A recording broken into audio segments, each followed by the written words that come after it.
चंद्रपूरमध्ये काँग्रेसचाच महापौर होणार हे जवळपास निश्चित झालंय, कारण काँग्रेस नगरसेवकांना व्हीप जारी करण्यात आलेला आहे।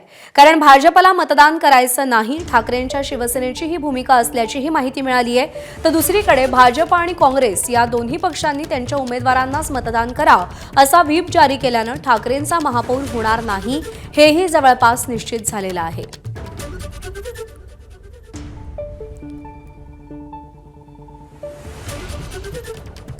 चंद्रपुरात महापौर कुणाचा होणार हा प्रश्न गेल्या अनेक दिवसांपासून प्रलंबित आहे, कारण का एक वेगळंच सत्तानाट्य चंद्रपूरमध्ये पाहायला मिळते आणि आता काँग्रेसचा महापौर होणार हे जवळपास निश्चित मानलं जात आहे। तुषार कोहळे आपले प्रतिनिधी आपल्याला या सगळ्या संदर्भात अधिक अपडेट देतील। तुषार, चंद्रपूरमधलं सत्ता समीकरण जुळवून आणणं काँग्रेस आणि भाजपसाठी दोघांसाठी आव्हानात्मक होतं। सध्या काय परिस्थिती महानगरपालिकेमध्ये दिसतेय आणि काय अंदाज आहे काँग्रेसचा महापौर होईल अशी शक्यता वर्तवली जाते? जवळपास सध्या तरी तसंच चित्र दिसत आहे, मात्र अजूनही महापौर पदाचा ट्विस्ट हा संपलेला नाही। खरं तर काल भारतीय जनता पक्षाकडनं त्यांच्या नगरसेवकांसाठी महापौर पदाचा उमेदवार कोण यांच्या नावानीची व्हीप काढण्यात आलेला होता। त्यामुळे भारतीय जनता पक्षाने हे जवळपास स्पष्ट केलं होतं की त्यांचाच उमेदवार हा महापौर पदाच्या शर्यतीमध्ये असेल। मग त्यामुळे काँग्रेसचा आणखी मार्ग सोपा झाला आणि काँग्रेसने देखील आपल्या नगरसेवकांसाठी आपल्या उमेदवाराच्या नावाने व्हीप काढलेला आहे। त्यामुळे आता काँग्रेसचे नगरसेवक देखील हे त्यांच्याच उमेदवाराला मतदान करणार आहे।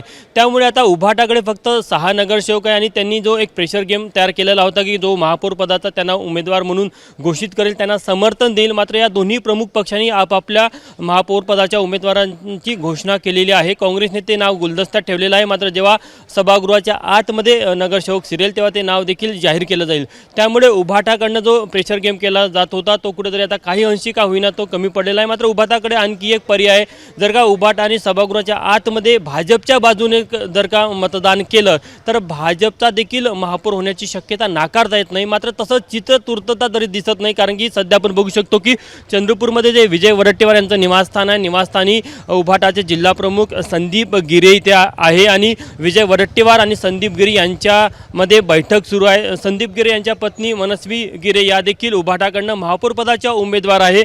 मात्र आता ज्या प्रकारे दोन्ही प्रमुख पक्षाने आपापल्या उमेदवारांच्या नावानिशी व्हीप काढलेला आहे, त्यामुळे आता उभाटाचा प्रेशर गेम आहे तो कुठेतरी संपल्याचं जवळपास म्हणावं लागेल। फक्त उभाटा सभागृहाच्या आतमध्ये काँग्रेसच्या बाजूने भूमिका घेते की भाजपच्या बाजूने भूमिका घेते हे बघणं महत्त्वाचं राहणार आहे। पण सध्या तरी ते काँग्रेसच्या बाजूने असल्याचं पाहायला मिळत आहे, कारण की आदित्य ठाकरे यांनी मध्यस्थी केली आणि तशा प्रकारच्या सूचना संदीप गिरे यांना दिलेल्या होत्या। त्यामुळे जवळपास चित्र जरी अजून स्पष्ट झालं असलं तरी अजून ट्विस्ट संपला असं म्हणता येणार नाही।